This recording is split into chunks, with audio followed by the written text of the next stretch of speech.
My father Harold stood up in the middle of my parents' 40th anniversary dinner, $200 champagne glass in hand, and announced a Hawaii trip to a round of applause from every guest in the room.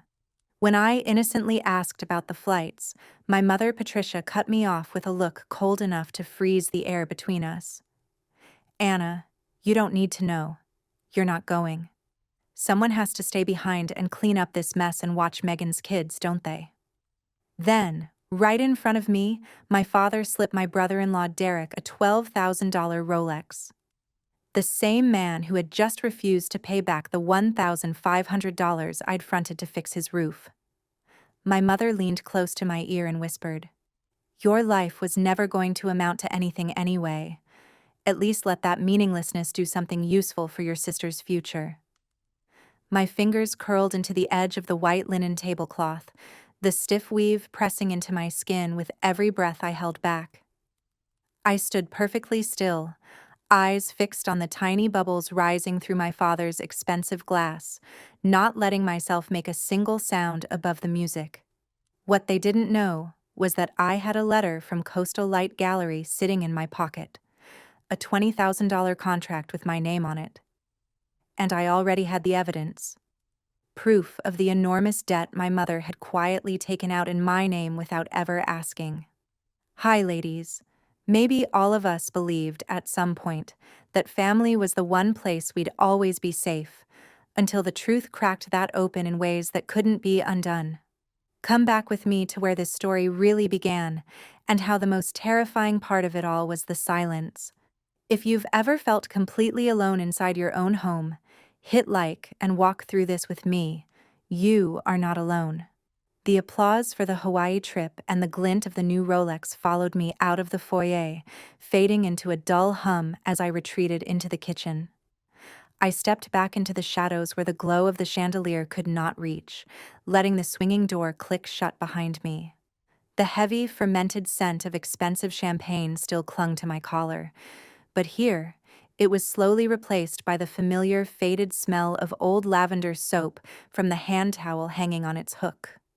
I stood there for a long moment, my breath coming in shallow, careful draws while my shoulders shook with a tremors I could not quite suppress.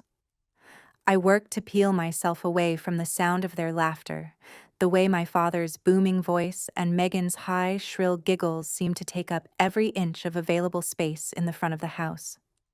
In the quiet of the kitchen, a small fragment of memory began to stir, pulling me toward a time when this room belonged to my grandmother, back before it became a stage for my mother's performances. I moved toward the corner of the oak countertop where the wood was worn down, its surface smoothed by decades of use. I let my rough hand glide over the grain, feeling the places where the old varnish had thinned until the natural texture of the wood rose up to meet my skin. It was late afternoon, and a thin, weak sliver of sunlight managed to squeeze through the narrow window above the sink, illuminating the dust motes that danced in the air. Memories of being 10 years old flooded back, washing over me with a warmth that made my chest ache. I could almost feel my small, soft hands tucked inside my grandmother's palms, which were always warm and thick with calluses from a lifetime of labor. I remembered the heat radiating from the oven as it turned out trays of butter cookies, a rich, buttery scent so thick it felt like it was wrapping me in a protective cocoon. Back then, this kitchen was a sanctuary, a fortress where I was shielded from my parents' constant demands and the sharp edges of their expectations. I reached out, my fingers searching along the rack until they touched the wooden rolling pin hanging there, the only item left from her era. The wood was polished to a dull shine from decades of contact with flour and the natural oils of a baker's hands, and it felt heavy and substantial when I lifted it down. I closed my eyes, letting the weight of it anchor me to the floor. I could almost hear the steady, rhythmic thud of the pin against the table and the soft, white hiss of flour puffing into the air. In that silence, I felt the presence of the only person who had ever looked at me and seen something worth cherishing, the only one who had ever made me the center of her world without asking for anything in return. I held the wood against my palm, trying to steal a bit of that old warmth to carry back into the cold reality of the present. The sharp, rhythmic strike of high heels against the floor tiles tore through the silence, the sound cutting like a blade. My mother marched into the room, her movements clinical and hurried. She did not look at me, but her presence immediately stripped the oxygen from the corner where I stood. Her hands, with their long nails painted a bright, aggressive red, reached out and snatched the rolling pin from my grasp, shoving it back onto its hook with a violent clatter that made the metal brackets ring. "Anna, stop that daydreaming. Those crystal glasses will not brighten themselves, and Megan just spilled juice in the hallway. So go deal with it." She swept her eyes over the sink, ignoring my face entirely as she checked for spots on the counter.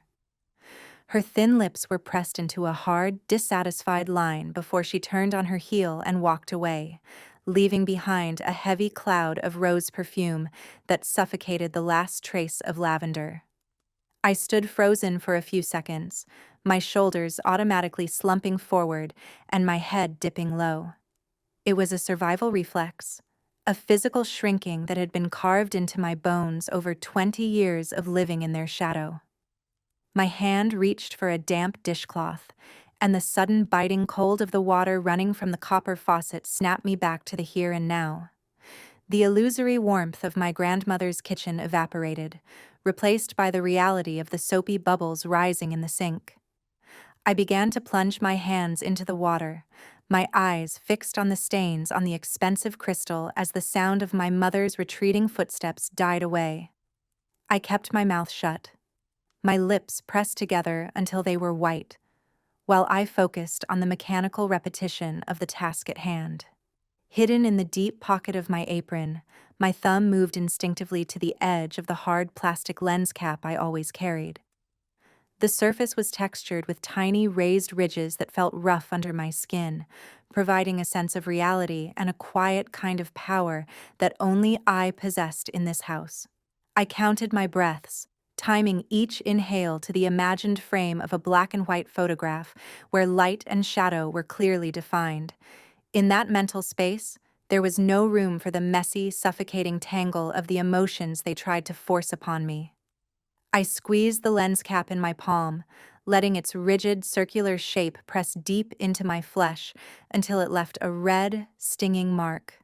It was an anchor, a way to keep myself from being swept away by the wave of humiliation that rose in my chest every time I had to serve the very people who had just publicly discarded me. I picked up the first crystal glass and held it under the kitchen light, my cloth moving in perfect mechanical circles while my eyes remained terrifyingly flat, hiding the preparation that was quietly unfolding within me. I realized then that this kitchen, which had once been a cathedral of love under my grandmother's care, had been rebuilt by my parents into a factory of dark obedience. I was no longer the granddaughter who was held and protected. I was a piece of nameless furniture, a breathing dishwasher programmed to keep their glamorous play running without a hitch. The flat, controlled tone in my mother's voice was not a sign of peace. It was a total denial of my existence as a human being with a pulse and a purpose. I stood there, working in absolute silence, understanding that the line between being a daughter and being a servant in this house had been erased so long ago that I could no longer remember when it happened. I was just another tool they used to maintain their status, no different from the polished silver or the expensive rugs they walked over without a second thought. The crystal glasses were soon sparkling, ready for the next act of the performance out in the living room, where the injustice would be laid out like a feast on the table. Outside in the foyer, I could hear Harold's loud, self-important laugh as Derek showed off the new Rolex, a sound that boomed through the house like a warning that the family system was getting ready to expose the full extent of its rot. The Hawaii trip and the debt they had taken out in my name were waiting in the shadows, and everyone was gathered for the next round of praise while I stayed in the dark, polishing the vessels they would use to toast to my own disappearance. My father's voice rose again, calling for another bottle to be opened, and I knew that the evening was only just beginning to reveal its teeth. The dinner officially ended when the last of the mahogany front doors clicked shut, but the real performance was only just beginning. The foyer was silent now, yet the dining room remained heavy with the cloying scent of vanilla candles and the lingering sharp breath of the expensive champagne Harold had been pouring all night. My parents sat surrounded by the wreckage of their celebration, their faces flushed with the kind of deep, oily satisfaction that comes from an evening spent being told how successful, how generous, and how enviable they were. This was the moment I had learned to dread over the years, the ritual of the resource distribution, where the value of every person in the room was weighed and measured against the blind favoritism that held this house together. I stood at the very edge of the table, my hands still damp and smelling faintly of the lavender dish soap from the first round of cleaning, watching them settle into their roles. I leaned over the table, my back protesting with a dull, familiar ache as I began to gather the heavy porcelain plates. I stacked them one by one, feeling the tension coil through my forearms like iron wires as the weight of the set grew. The plates were slick with duck fat, and the remains of the balsamic glaze, making a wet, clattering sound that felt far too loud in the sudden quiet of the house. I moved with a practiced caution, my spine curved under the literal and metaphorical weight of the responsibility they had assigned to me the moment the guests arrived. A bead of sweat began to itch its way down my temple, tracing a path through the fine dust of my foundation, but I did not stop to wipe it. I was a machine in motion, a silent harvester of their discarded luxury, moving toward the kitchen while my pulse thudded a slow, rhythmic beat in my ears. On the opposite side of the long mahogany table, Megan was reclined in one of the velvet-backed chairs, her body draped in an attitude of carefully cultivated exhaustion. She had kicked off her designer heels, leaving them abandoned on the rug like two shiny black beetles. She sat with her legs stretched out, one hand lazily swirling a half-finished glass of red wine, while the other scrolled through her phone. Occasionally, she would lift a small silver fork to her mouth, nibbling on a corner of the almond cake with a slow, deliberate grace, her eyes never once leaving the screen. She didn't look up as I struggled with the heavy tray of dishes. She didn't even shift her feet to give me more room to pass. She simply let out a long, theatrical yawn, complaining to the air about how draining it was to host such a large event, as if the 10 hours of labor I had put in were merely a background hum to her own fatigue. Harold leaned forward, his elbows resting on the polished wood. He reached into the inner pocket of his blazer and pulled out a small square box wrapped in midnight blue velvet. He didn't look at me as I passed behind him with the tray. He didn't even pause his sentence.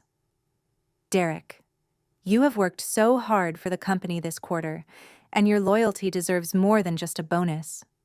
He slid the box across the table toward our brother-in-law with a gesture that was both solemn and grand. "This Rolex is a small token of our appreciation for everything you do for this family." Derek took the box, his fingers fumbling with the catch until the gold watch caught the light of the crystal chandelier, flashing with a brilliance that seemed to mock the red, swollen skin of my own hands. My father's fingers tapped a steady, satisfied beat on the mahogany, his eyes bright with the reflected glow of the watch, acknowledging the only man in the room he deemed worthy of his investment. Patricia reached out then, her hand fluttering like a pale bird to pat Derek's arm, her voice honeyed with a pride she never wasted on me. "We are so lucky to have you, Derek," she whispered, her smile radiant and wide for the benefit of the room. Then, without a break in her expression, her eyes snapped toward me, though they didn't quite reach my face. They landed instead on a dark, spreading blossom of red wine that had spilled onto the pristine white linen of the tablecloth near my end. Her mouth tightened into a thin, hard line of distaste. She picked up a silver dessert fork and tapped it sharply against the rim of a crystal glass to get my attention, the sound high and piercing like a command for a stray dog. "Anna, make sure those stains on the tablecloth are gone tonight. This set is worth more than that old car of yours, and I won't have it ruined by your clumsiness." I set the tray down on the sideboard and walked back to the table. I didn't defend myself. I didn't remind them that it was Megan's husband who had knocked the glass over while laughing at one of Harold's jokes. I simply knelt on the cold floor beside the table, my knees pressing into the hard tile until the chill seeped through my trousers. I pulled a small scrub brush and a bottle of specialized cleaner from my apron and began to work on the wine stain. My hands moved in tight, rhythmic circles, focusing every ounce of my energy into lifting the deep crimson from the expensive fibers. The sharp, acrid scent of the cleaning chemicals rose up, stinging my nose and making my eyes water, but I kept my breathing flat and shallow. I refused to let out a single sigh that might break the silence I had built around myself. I kept my eyes locked on the stain, refusing to look up and witness the scene only a few feet away. I could hear the metallic click as Derek adjusted the watch strap, and Megan's high-pitched giggle as she started talking about which luxury resort they should book once they landed in Hawaii. They were like a separate species, moving through a world of velvet and gold while I scrubbed the floor at their feet.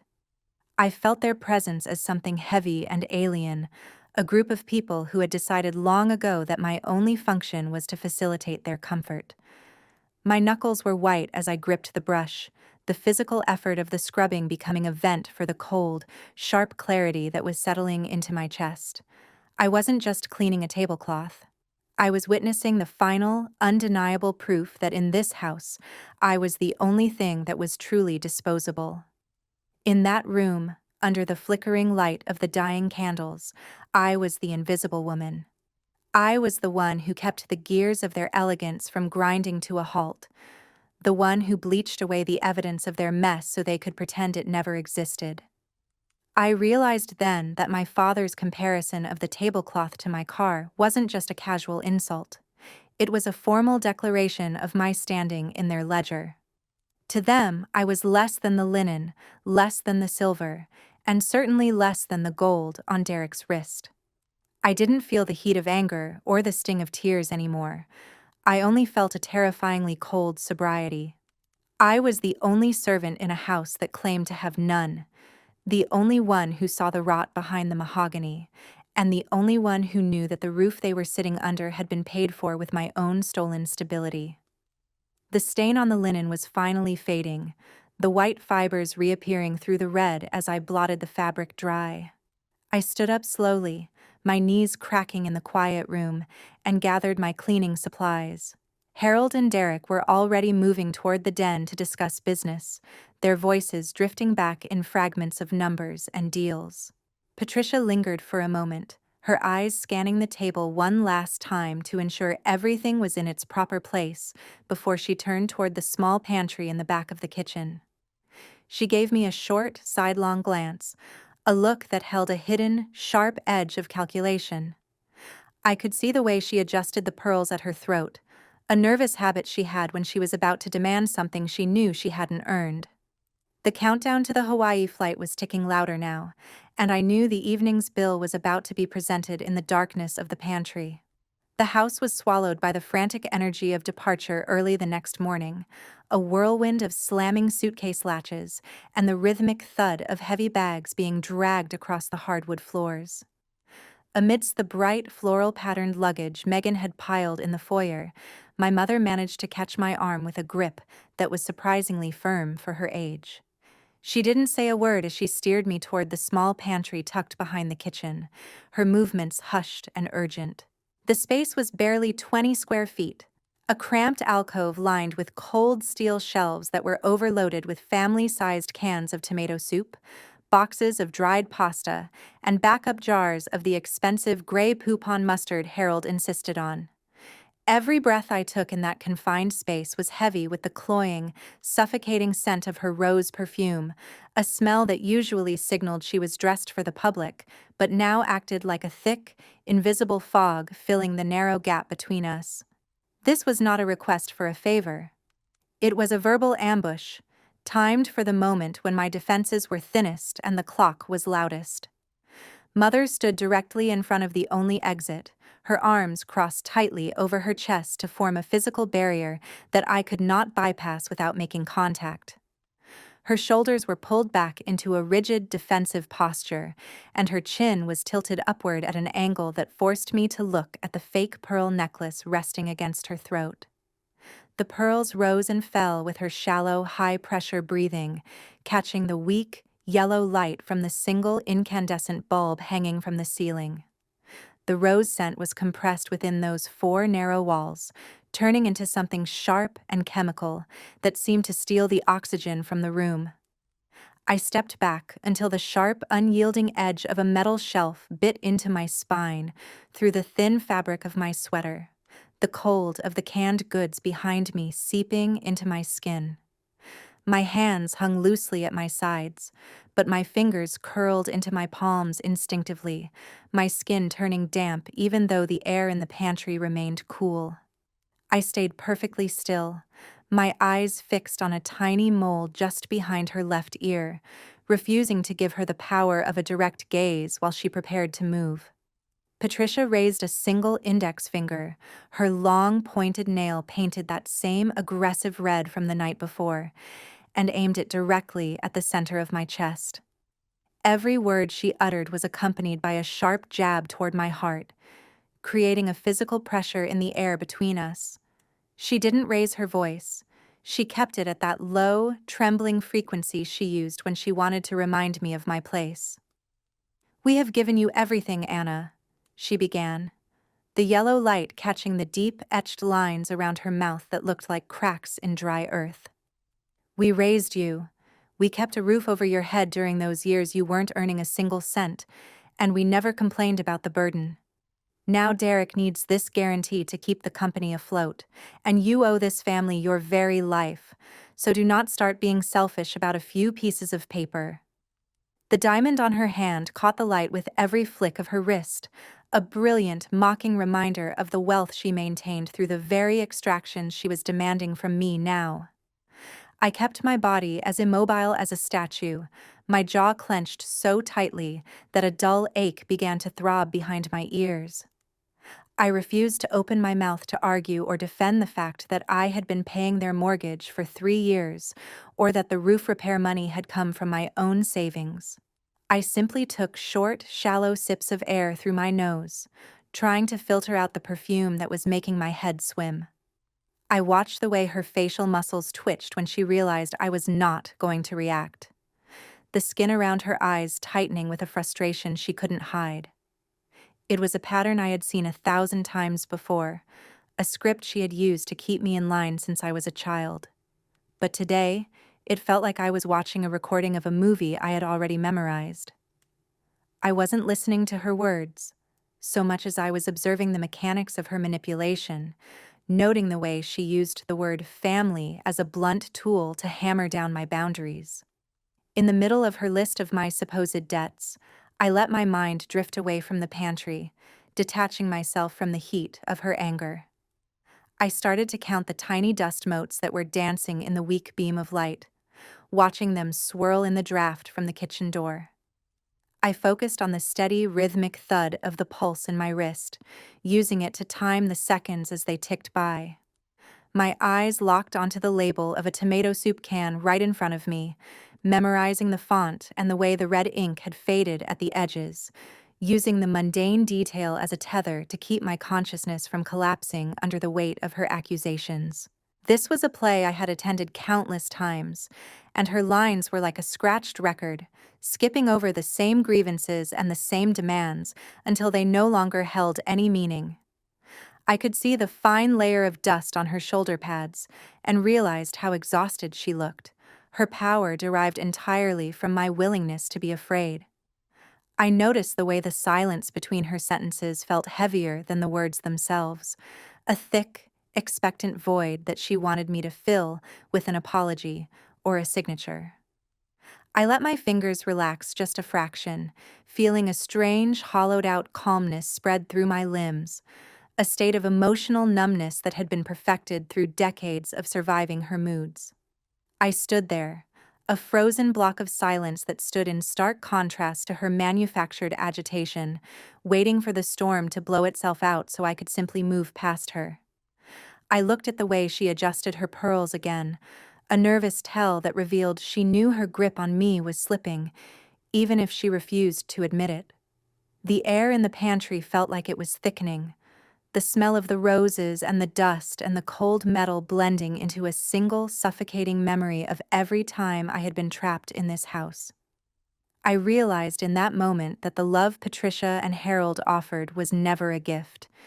It was a high-interest loan that was billed daily, a contract I had been forced to sign with my own blood before I was old enough to read.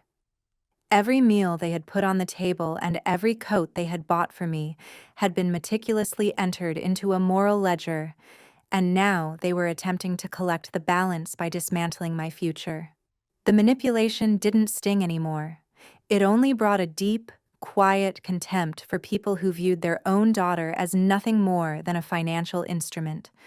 I accepted the silence not because I was intimidated, but because I knew that any explanation would be wasted on people who had already valued my existence at zero.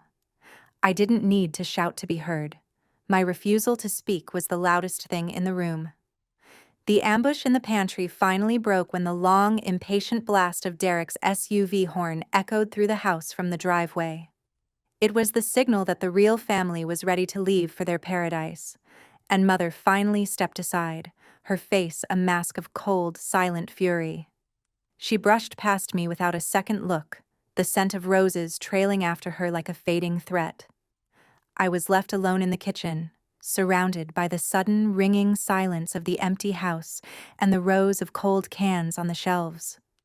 I stood there for a long time, my hand hovering over the lens cap in my pocket, feeling the weight of the discovery I had made while they were busy packing.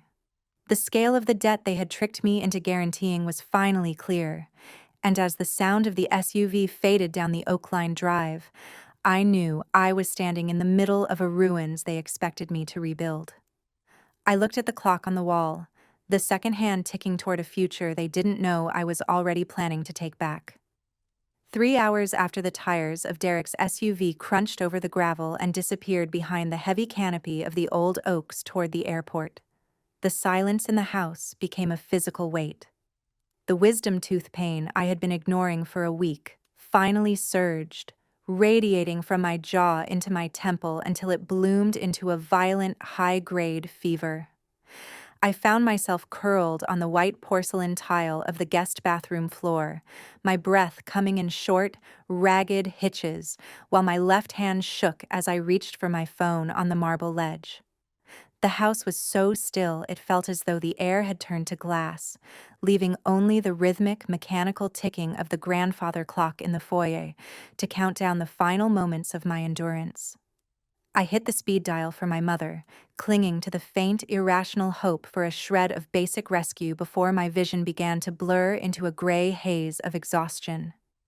The bathroom floor was a sea of stark antiseptic white, illuminated by the harsh blue glow of the LED vanity lights that stretched my shadow into something long and distorted against the wall.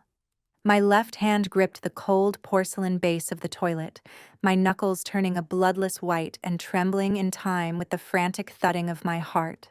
I tried to push myself up, but my abdominal muscles cramped, sending me collapsing back onto the tile where I pressed my burning cheek against the stone to find a few seconds of artificial chill. My breath formed a dull, opaque fog on the polished floor, while I held the phone tight against my ear, listening to the long, hollow rings echoing through the electronic void. The room smelled of the heavy bleach I had used to scrub the grout yesterday, a scent that now seemed to thicken the air until it was almost impossible to swallow. My fingers moved with a detached, mechanical precision across the glass screen, leaving smeary traces of sweat as I tried to type a short text to my father. My head eventually slumped between my knees, my hair damp with sweat and hanging over my face like a curtain, while my other arm remained wrapped tightly around my stomach to steady the tremors. I did not move for a long time, my shoulders only jerking slightly with each shallow, desperate inhale, while the light from the phone screen dimmed and then died, returning the room to the gathering shadows of the late afternoon. I waited for a reply that I knew was not coming, listening to the silence of the house whistle in my ears like a high-pitched frequency. Anna, I am at the check-in counter right now. Mother's voice finally crackled through the receiver, sounding distant and thin over the roar of airport announcements and the clatter of luggage carts. Do not make such a big deal out of a wisdom tooth. You are over 30 years old and should be able to handle a minor ache. Just make sure you clean up the hallway where Megan spilled those drinks last night. The sugar will ruin the finish if it sits too long. I held the phone to my ear, listening to the casual, breezy indifference of her tone as it cut through the silence of the room. I bit down hard on my lip until I tasted the sharp, metallic tang of blood in my mouth, but my face remained a rigid, unmoving mask. My eyes were fixed on a small puddle of condensation beneath the bathtub, watching a single drop fall and shatter on the tile just as the last tether of expectation for my family snapped in my chest. My hand finally loosened its grip, letting the phone slide and hit the floor with a sharp, echoing crack that seemed to fill the empty house. I pulled my limbs in, shrinking into a small, tight knot on the floor, my fingers digging into the worn fabric of my old wool sweater until the seams began to give way. I closed my eyes tight to keep the heat from escaping, but no tears followed. Only a series of dry, jagged hitches in my throat as my body shook in the absolute isolation of the rooms I had spent my life maintaining for them. I lay there in the quiet, listening to the distant hum of the refrigerator and the ticking clock, realizing that the 3,000 square feet of this mansion were now just a hollow shell with me as its only occupant. After 10 minutes of lying motionless, my hand began to move across the floor again, no longer shaking but moving with a sudden cold purpose as I found the edge of the vanity to pull myself up. I used the back of my hand to wipe the dampness from my face with a rough, violent motion, leaving a long red streak across my pale skin.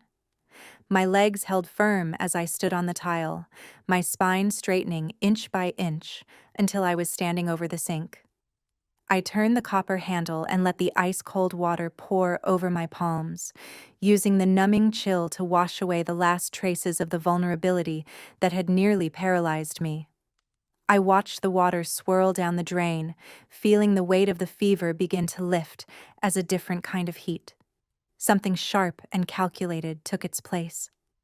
I raised my head and looked directly into the mirror, my eyes no longer clouded by the fog of pain, but sharp and clinical. I dried my face with a hand towel, my movements slow and precise like a machine being recalibrated for a specific task. I picked up the phone from the floor, hit the power button to shut it down with a firm click, and then opened the drawer to find the bottle of extra-strength pain relief. I swallowed a tablet without water, my eyes never leaving my own reflection, watching the way the shadows in the room framed a face that looked entirely unfamiliar to me. The girl who waited for permission to exist was gone, replaced by someone who was finally ready to look at the ledgers. I realized then that their absence was not an accident or a simple oversight. It was a formal declaration of my value in this house. When they chose the beaches of Hawaii over my basic health, they effectively severed the last moral obligation I had toward their secrets. The silence in the house was no longer a threat. It was the necessary space I needed to begin a plan they would never see coming. I was finished waiting for a rescue that would never arrive because I had found my own leverage in the very moment they abandoned me. If you have ever had to wipe your own tears in the dark and realize that the only person coming to save you was yourself, then you know this silence. It is the moment the fog clears and you realize that your loyalty was the only thing keeping their world from falling apart. If you understand what it means to finally stand up when everyone else expects you to stay down, please share that moment with me in the comments. Knowing we are not alone in these quiet rooms is the first step toward walking out the front door. The fever began to recede under the medicine, leaving behind a sharp, icy clarity that I used to plan my next move. I walked out of the bathroom, my footsteps sounding loud and deliberate on the hardwood as I bypassed the kitchen and went straight toward my father Harold's private study. I knew the heavy oak door would be locked, but I also knew exactly where he kept the spare key inside the antique clock in the hallway. I reached inside the casing, my fingers finding the cold, notched metal of the key that would open the drawers containing the truth about the debt they had pinned to my name. The nighttime investigation was only beginning, and I knew that the files hidden behind that oak door would give me everything I needed to find my way to Aunt Ruth's studio by morning. 1 week later, the front door swung open to the sound of rolling luggage and the heavy, artificial scent of tropical coconut oil. My parents returned from Hawaii with deep copper tans and a bottomless supply of stories about the Maui sun, their voices loud and self-satisfied as they filled the foyer with their presence. I greeted them with a faint, practiced smile and a house that was scrubbed to a surgical shine, every cushion plumped and every surface dust-free to avoid giving them a single reason to look at me too closely. Beneath the skin of the dutiful daughter, however, the fever of the previous week had hardened into a cold, unbreakable resolve. While they were busy sipping cocktails by the Pacific, I had spent my nights in my father's study, carefully scanning and copying every page of the $120,000 loan documents they had secretly signed in my name. I drove to Aunt Ruth's studio in Carmel that same afternoon, the yellow folder containing the evidence of their theft resting on the passenger seat like a live wire. I walked into the quiet space with a stone-like certainty that I no longer had anything left to lose. The studio was a world away from the suffocating mahogany and velvet of my parents' house, a cavernous room filled with the soft, diffused light of the California coast.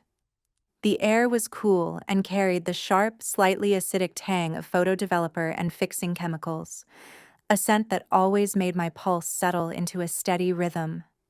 Black and white prints hung along the hallway, frozen moments of light and shadow that seemed far more honest than anything I had experienced in my own home. I placed the yellow folder on Ruth's long, smoothed wooden work table, my fingers tracing the edge of the paper until I reached the page with the looped, forced imitation of my own signature.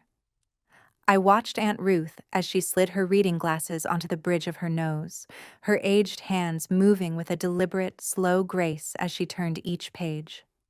The only sound in the room was the rhythmic crinkle of the paper and the distant, muffled crash of the waves against the Carmel cliffs. I stood perfectly still, my arms crossed tightly over my chest, feeling the chill of the polished cement floor through the thin soles of my shoes, while I monitored every small twitch of her expression. Aunt Ruth reached the final page and sat back, the silence in the studio stretching until it felt like a physical weight. She reached into the pocket of her tweed blazer and pulled out an old brass key, its surface notched and dulled by years of use. She placed it directly on top of the forged documents and pushed both the folder and the key toward me with a sharp, decisive motion. I reached out, my palm making contact with the cold, heavy metal of the key before I pulled it toward me and closed my fingers around it in a tight fist. I didn't say a word. I simply looked into her eyes and saw the quiet, steady nod of the only adult who had ever truly stood on my side. The air in my lungs felt deeper and more stable than it had in years, the metallic bite of the key in my hand acting as an anchor against the current of my parents' manipulation. Patricia has always used other people as the stones to build her castles. Anna, Ruth said, her voice low and carrying the weight of decades of observation. She adjusted her glasses, her gaze fixed on the documents that proved her own sister's betrayal. This key opens my old studio in the valley and a trust account your grandmother left for me to manage for you when the time was right. You are not wrong for choosing to stand up and take back the name they tried to steal. I gripped the brass key until the ridges pressed deep into my skin, looking down at the legal papers that had felt like a life sentence only hours ago. Suddenly, my shoulders felt light, the crushing pressure of the $120,000 debt beginning to dissipate now that I had a countermove. Ruth stood up and placed a warm, steady hand on my shoulder, a gesture that held more genuine care than 1,000 of my mother's performative hugs. I didn't turn back, as I tucked the key into the deep pocket of my coat and gathered the folder. my eyes fixed on the window where the late afternoon sun was beginning to bleed into the horizon. The drive back to the mansion was a lesson in emotional recalibration, my face settling back into the flat, expressionless mask I had worn for 20 years. I walked through the front door carrying a grocery bag filled with organic shallots and heavy cream for the upcoming anniversary dinner, my movements fluid and submissive. I went straight to the kitchen and began to prep the vegetables, the rhythmic thud of my chef's knife against the oak cutting board creating a steady, hypnotic beat. I focused on the precision of the cuts, making every slice identical, a mechanical performance of the good daughter that gave them no reason to suspect the storm I was bringing with me. I could hear Harold in the living room, the familiar glug of wine hitting a crystal glass followed by his booming, arrogant laugh as he regaled Derek with a story about a Maui golf pro. When my mother walked into the kitchen, she immediately began to criticize the way I had laid out the appetizer plates, her voice a sharp, nagging frequency that used to make my stomach knot in anxiety. I simply dipped my head, keeping my eyes on the onions. "Yes, Mother," I said, my voice pitched at the exact level of soft compliance she expected. I continued to rinse the dishes, my eyes lowered to hide the cold, hard light that was burning behind my pupils. I watched the reflection of my father in the polished silver of a serving tray as he preened for his guests, his total self-absorption acting as the perfect blind spot for my preparations. I moved through the house like a ghost, fulfilling every petty demand and ignoring every subtle insult with a terrifying kind of patience, knowing that every act of obedience was just another layer of camouflage for the final move. I stood at the sink for a moment, looking at my own reflection in the glare of a polished porcelain plate, realizing that this performance of the broken, helpful daughter was the very last act I would ever play for them. With Ruth's key in my pocket and the folder hidden in my trunk, I was no longer a victim waiting for a reprieve. I was the architect of their reckoning. They thought they were coming home to a daughter who was a blank space, a tool they could use to balance their books. But they had no idea I had already built my sanctuary and prepared the legal hurricane that was about to hit their doorstep. The arrogance of their tan and the shine of Derek's Rolex were just the final decorations on a house that was already structurally compromised. The final gala following their return began with a swell of classical music, a formal closing to their month of celebrations that Patricia lived for. I took my place in the shadows at the edge of the dining room, carrying a silver tray and watching as Harold and Patricia flattered their wealthy friends with the same hollow smiles they had used on me. The atmosphere was thick with the scent of lilies and the smugness of people who believed their status was permanent. I watched as Megan leaned over to whisper to our mother, holding a new set of papers that I knew were intended for me to sign before the night was over. My hand was steady as I reached for a pen, but I wasn't going to use it to guarantee their debt. I was ready to use it to write the end of their story. The main course had just been cleared when Patricia signaled for the music to be lowered, the soft violins fading into the background to make room for the centerpiece of the evening. We were gathered around the long mahogany table, the air thick with the smell of roasted lamb and the sharp, effervescent sting of the champagne that had been flowing into the crystal glasses since the start of the ceremony. All at once, the light conversation among the 30 guests died down, replaced by an expectant, suffocating silence that pulled every gaze in the room toward the corner where I stood. I was holding an empty silver tray against my hip, my knuckles white against the metal, feeling the weight of 30 pairs of eyes pressing into me like a physical burden. My mother stood up, her silk dress rustling with a sound like dry leaves, and she began to use her most practiced, sugary tone to draw me into the center of the trap they had meticulously laid out beneath the flickering glow of the candles. Mother walked toward me with her hands outstretched as if she were about to offer an embrace, her face radiant with a mask of maternal pride that she saved only for her most important audiences. She reached for a platter of the finest cuts of meat and placed a generous portion onto my plate with a silver fork, her movements fluid and agonizingly affectionate. Before the eyes of everyone we knew, she reached up and gently smoothed a stray hair away from my face, her fingers lingering against my temple in a touch that felt like a cold wire. I stood perfectly still, my body locking into a rigid, defensive posture under the weight of her counterfeit love, my eyes fixed on the prime rib in front of me while I struggled to keep the mask of the dutiful daughter from cracking.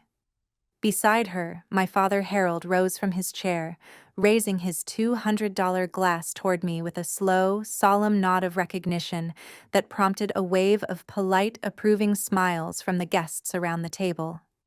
He began to speak in a warm, booming baritone, recounting old, curated stories of how I had always been the backbone of the household and how much my service meant to the family legacy. He reached over and patted my shoulder, his hand heavy and smelling of expensive cigars, while I took a long, slow breath through my nose, trying to filter out the suffocating sweetness of the atmosphere. My fingers moved instinctively to the linen of my apron, gripping the fabric until the rough texture grounded me in the reality of the room. The warmth in the air shifted almost instantly, turning sharp and clinical as the performance moved into its second phase.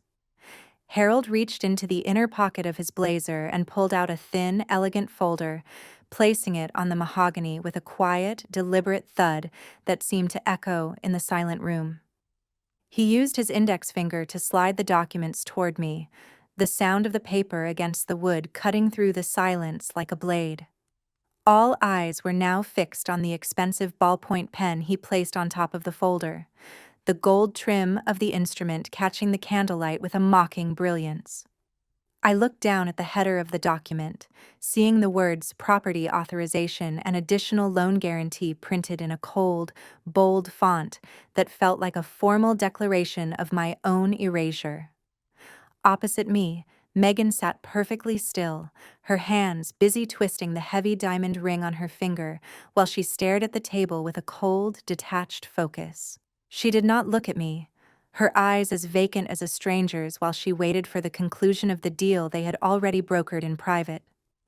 Harold kept his finger pressed firmly on the edge of the paper, creating an invisible but immense pressure that filled the gap between us, waiting for me to take the final step before his 30 witnesses. I reached out and touched the corner of the high-quality paper, feeling the dry, expensive grain under my fingertips, while my breathing became unnaturally slow and rhythmic.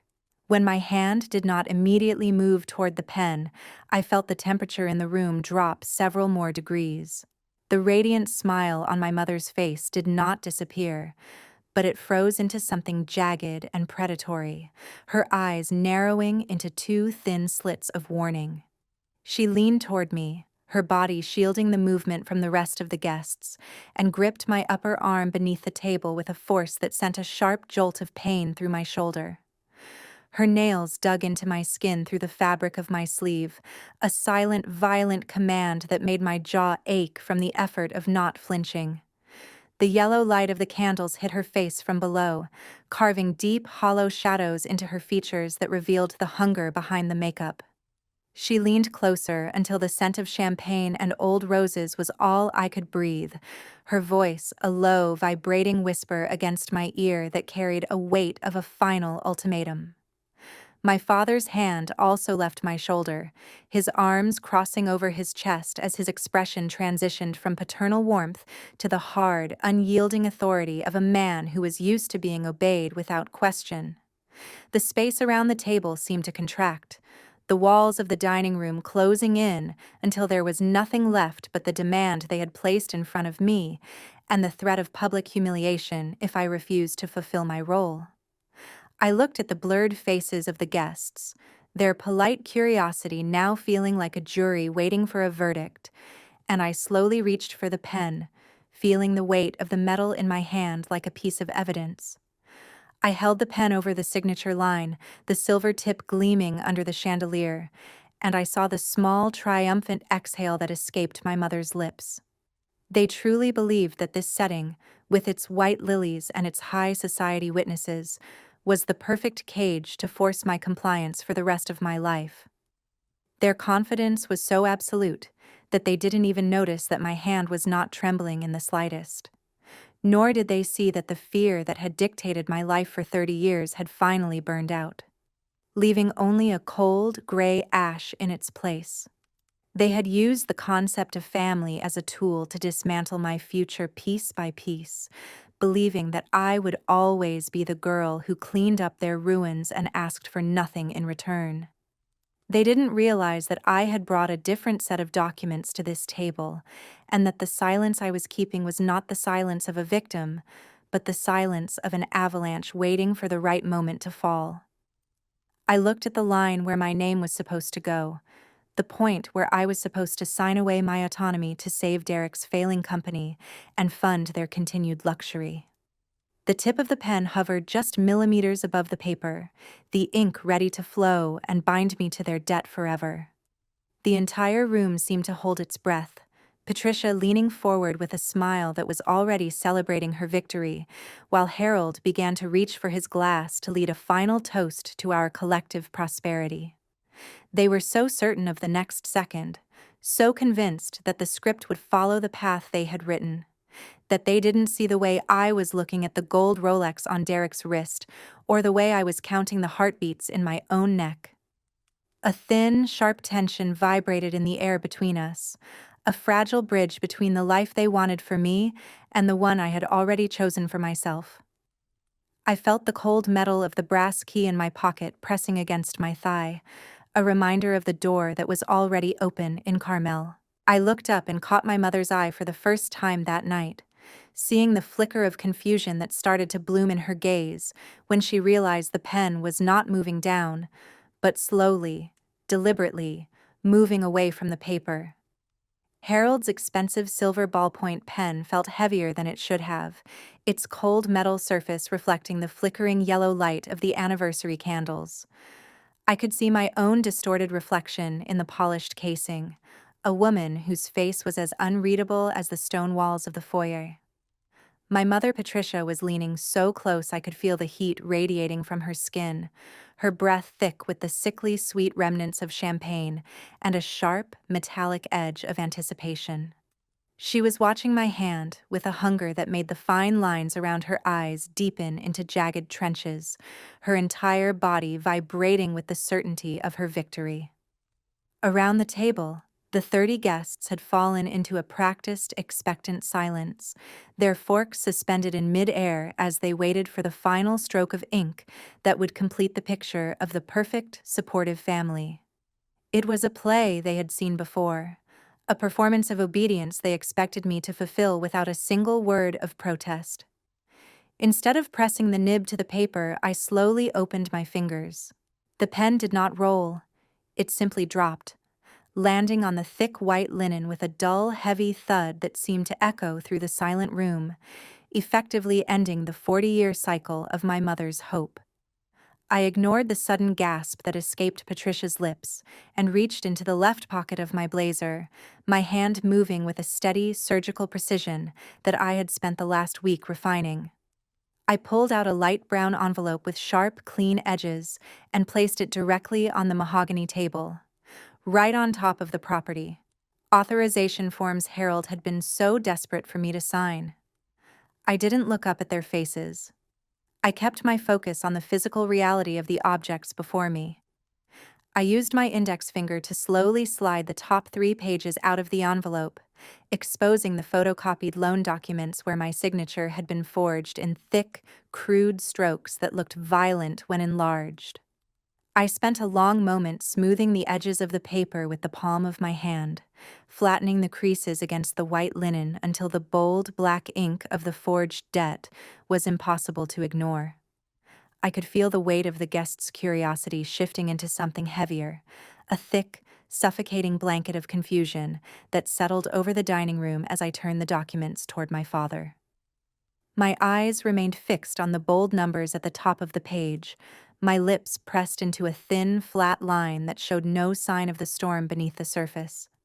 I pointed to the signature next to the red bank seal, my finger steady and unmoving. I did not shift my weight or lean away. I kept my back perfectly straight against the velvet padding of the chair, my breathing so slow and controlled that the surface of the champagne in the glass beside my elbow remained as still as a frozen lake. Every movement I made was deliberate, carved out of the silence that was now ringing in the ears of everyone at the table. "This is the $120,000 loan you took out in my name while I was at work," I said, my voice carrying across the mahogany with a terrifying, flat clarity. "And this is the $20,000 contract from the Coastal Light Gallery that confirms my value without your permission. I will not be signing anything tonight, or ever again." And the legal filings to vacate these guarantees were delivered to your attorney's office by Ruth's counsel earlier this afternoon. Harold remained frozen for exactly 3 seconds, his face transitioning from the deep, copper tan of his Maui vacation to a sickly, ashen gray. His hands, still clutching the stem of his champagne glass, tightened until his knuckles turned the color of bone, his rings digging into his skin. All at once, the silence broke.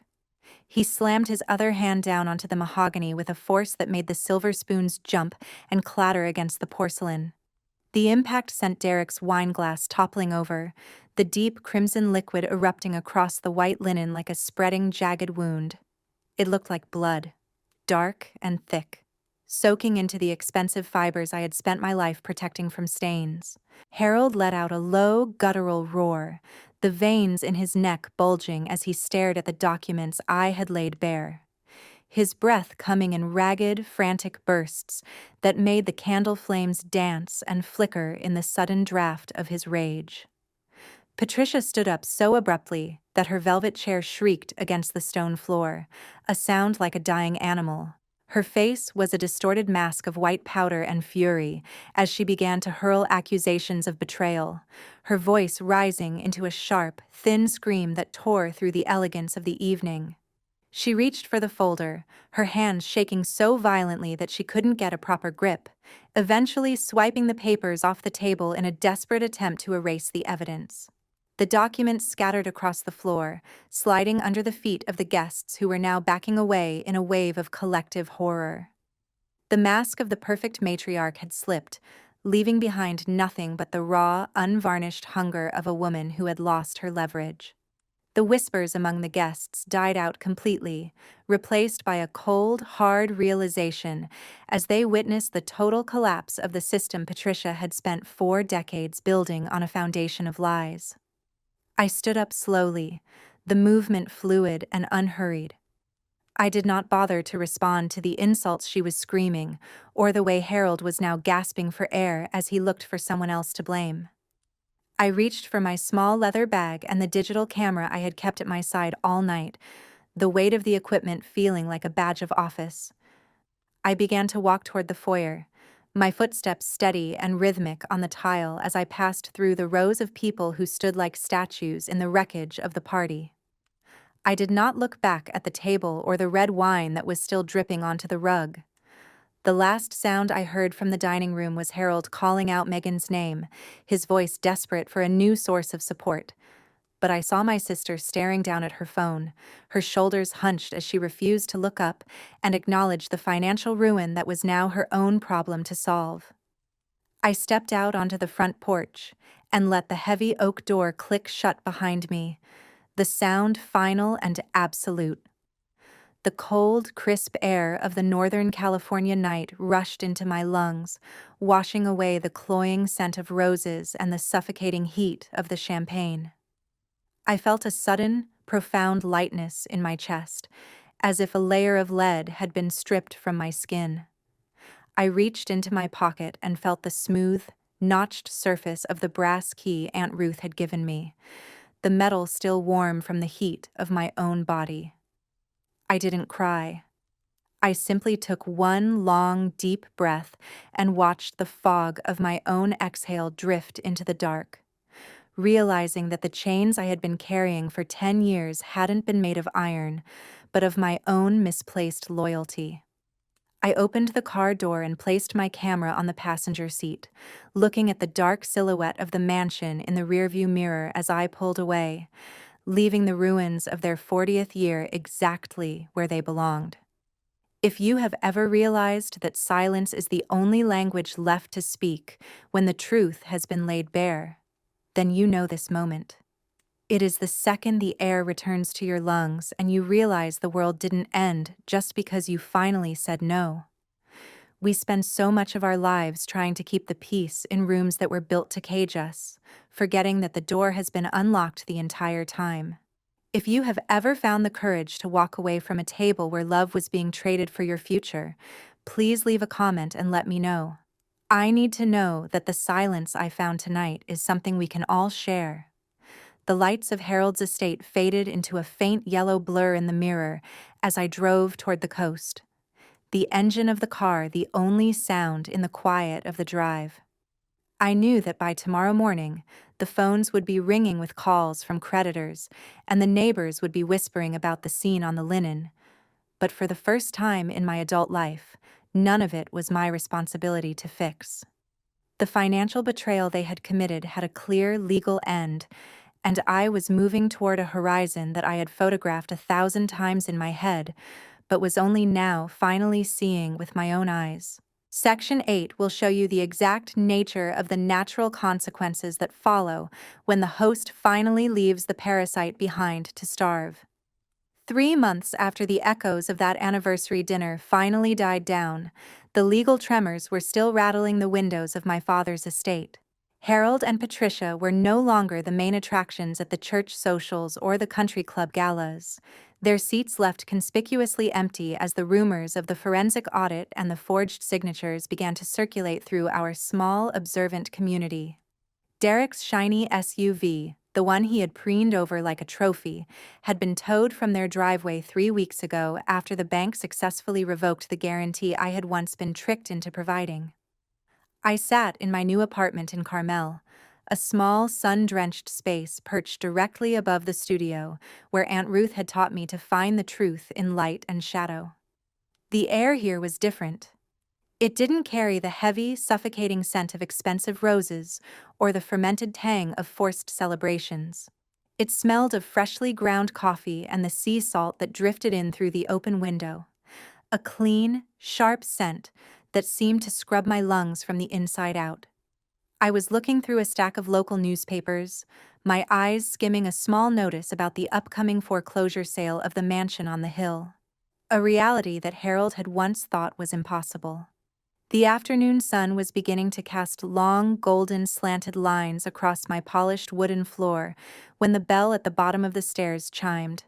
I stood up slowly, the lens cloth still draped over my hand as I moved toward the door. I looked through the glass and saw Megan standing on the landing, though it took me a moment to recognize the woman standing there. She was stripped of the designer dresses and the thick, protective layers of makeup that Patricia had always insisted she wear like a suit of armor. She was dressed in a simple, oversized gray t-shirt and a pair of faded jeans that looked like they had been washed too many times, her eyes red and puffy behind a pair of cheap sunglasses. She was clutching an old leather handbag with both hands, her knuckles white, and her body shivering slightly despite the warmth of the California afternoon. I didn't open the door immediately. I stood behind the frame, observing the profound change in the sister who had once been the center of our parents' universe. I kept my hand on the doorknob, feeling the cool metal against my palm, but I didn't offer a smile or a greeting. I just waited. Megan pulled a small white envelope from her bag, her hands trembling so much that the paper made a dry, rustling sound in the quiet of the hallway. She looked down at the wooden floorboards, her long hair falling forward to hide a face that was now etched with a kind of exhaustion I had known for 30 years. She reached out and placed the envelope on the small wooden shelf beside my door, her movements hesitant and heavy with a shame that seemed to occupy every inch of the space between us. I watched as a single tear escaped from behind her sunglasses and fell onto the light-colored wood, a small, dark circle that expanded and then disappeared. I remained a silent observer, a ghost in my own doorway, watching the collapse of the woman who had once been my parents' most successful project. Megan let out a jagged, shallow breath that sounded like a sob caught in her throat, her shoulders hunching forward as if she were trying to disappear into herself. The silence of the hallway was absolute, save for the distant cry of a seagull and the rhythmic ticking of the clock in my kitchen. Anna, I truly did not know they had used your name to pay for my life. Megan's voice was thin and brittle, stripped of the arrogance that had once defined her. Derek is gone. He walked out the day the company declared bankruptcy, and he didn't even leave a note for the kids. And Mom and Dad, they told me it was my fault. They said my failure to keep Derek happy was the reason the company went under. They refused to let me move back into the house, and Patricia told me she couldn't afford to have two disappointments under one roof during her retirement. I am so sorry. I was so busy enjoying the view that I never asked who was paying for the windows. She leaned her back against the hallway wall, her legs appearing to give way as she slid down until she was sitting on the floor, her face buried in her hands. I listened to her words, my body remaining perfectly still, feeling the familiar weight of our parents' patterns finally falling onto her shoulders now that I was no longer there to act as the buffer. The system they had built on favoritism and theft had finally consumed its favorite child. I stepped out onto the landing and pulled the door shut behind me, the click of the lock sounding loud and final. I didn't want the scent of her despair to drift into the studio where I was finally learning to breathe. I didn't reach out to touch her, or offer the easy forgiveness she was clearly desperate for. I stood a few feet away, maintaining a respectful but unyielding distance, letting her words hang in the air like a heavy fog. I watched the way her fingers dug into the fabric of her t-shirt, a physical echo of the way I used to grip the edges of the tablecloth to keep from screaming. Harold and Patricia's power had always been a house of cards, and now that the foundation of my compliance had been removed, the entire structure was crushing the very person they claimed to love the most. I didn't feel a surge of satisfaction. I only felt a cold, quiet clarity as I watched my sister realize that the love our parents offered was as hollow as the mansion they were losing. Do you believe that truth has a way of settling its own accounts, without us ever having to lift a hand? I have spent so much of my life believing that I had to fight for every inch of my dignity, only to realize that the most powerful thing I could do was simply stop participating in their lies. When we finally find the courage to walk away, the weight we were carrying doesn't just disappear. It falls back onto the people who placed it there. If you have ever watched a system of unfairness collapse under its own gravity, please leave a comment. It helps to know that the silence we choose for ourselves is sometimes the loudest answer we can ever give. I knelt down and picked up the white envelope Megan had left on the shelf. I opened it and saw Derek's gold Rolex lying inside, its metal cold and heavy, along with a cashier's check for the $1,500 I had spent on the roof repairs. I didn't say a word about the money or the watch. I simply folded the check and put it in my pocket, then handed Megan a clean tissue from my bag. I watched her wipe away the dampness from her face, her movements slow and shaky like someone recovering from a long illness. I reached back into my apartment and grabbed a glass of cold water, setting it on the floor beside her without a word. Megan took a sip, her eyes meeting mine for a brief, terrifying second, and she saw the absolute lack of anger in my gaze. She saw that I wasn't her enemy. I was just someone who had finally finished their shift in a factory of misery. When she finally stood up to leave, her footsteps were heavy and uncertain as she moved toward the stairs. I stood at the railing and watched her thin, hunched silhouette descend toward the street. A woman who was learning for the first time what it meant to be responsible for her own survival. There was no joy in watching her walk away, but there was a profound sense of closure. A realization that the debt had finally been paid in the only currency Harold and Patricia understood: loss.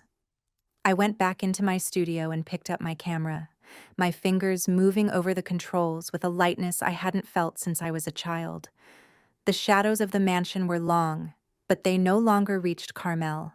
My exhibition, the one I had titled The Invisible Woman, was only weeks away, and the first print I decided to include was a photograph of an empty chair at a long mahogany table. I looked at the image, knowing that while the chair was empty, the woman who used to sit in it was finally, for the first time, truly visible.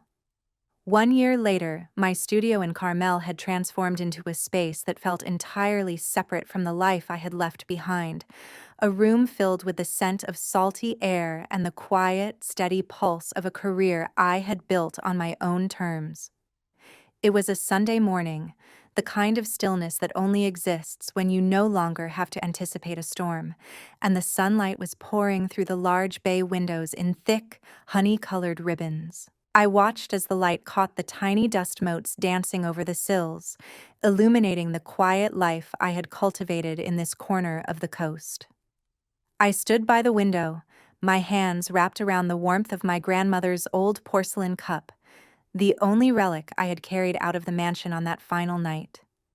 I took a slow sip of the ginger tea, feeling the heat bloom in my chest, and I realized that every breath I took now carried a weight of freedom I once believed was reserved for other people. The storms that Harold and Patricia had manufactured for 40 years had finally receded, leaving behind a shoreline that was clean, sharp, and entirely mine.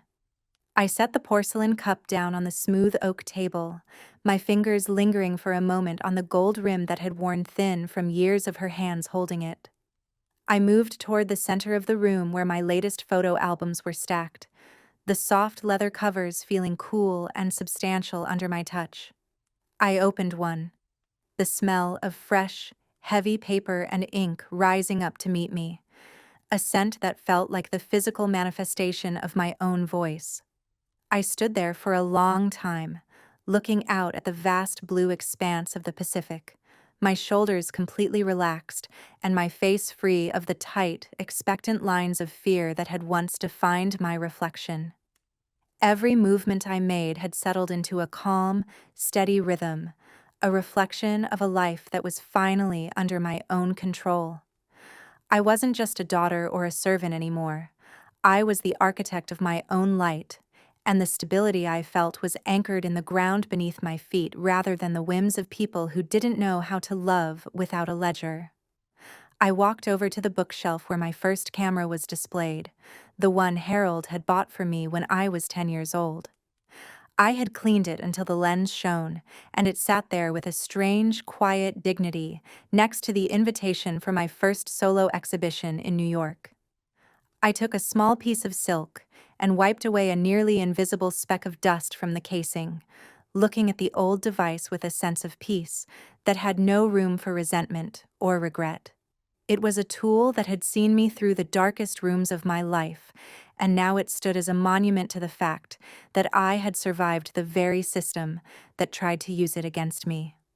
I placed it back in its spot, my hand smoothing the wood of the shelf before I turned toward the small kitchenette to prepare a fresh pot of tea. My footsteps were light on the hardwood floors, creating a soft, rhythmic sound that felt like a song of homecoming in the absolute quiet of the morning. I was just beginning to pour the boiling water into the teapot when the phone on the stone countertop began to vibrate. The sound was sharp and persistent, cutting through the tranquility of the studio with a frequency I recognized instantly. I set the kettle down and walked slowly toward the device, watching as the name Mother flashed across the screen in a steady, demanding pulse.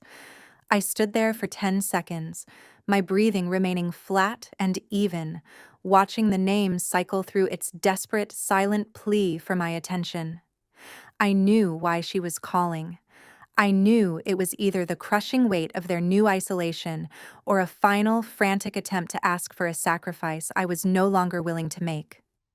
But as the phone continued to ring, echoing against the stone, I realized that I was no longer the person who had to answer the call. I wasn't the one who had to fix the ruins they had created for themselves. When the ringing finally reached its final cycle, I reached out my hand. I didn't hit the ignore button, and I didn't block her. I simply picked up the phone and turned it face down on the stone table in one fluid, silent motion. The action was final and quiet, a physical declaration of the boundary I had spent a year building with my own hands. I left it lying there, a blank slab of glass against the gray stone, refusing to be drawn back into the whirlpool of their demands, while still leaving the door to their own growth slightly ajar. I turned back to my tea, letting the silence of the phone become just another part of the morning peace. I was no longer a host for their parasites, and the quiet that followed was the most beautiful sound I had ever heard in this house. The doorbell chimed a few minutes later, a soft musical sound that made me smile before I even reached the handle. I opened the door to see Megan standing there with her two small children, her face appearing bright and honest in the morning light. I welcomed them into the studio, the children immediately running toward the window to look at the sea, and I handed them a plate of butter cookies I had baked earlier that morning. Megan walked in and placed a fresh bouquet of lavender on the table, and we looked at each other for a long moment, nodding in a silent acknowledgement of the new understanding that had grown between us over the last 12 months.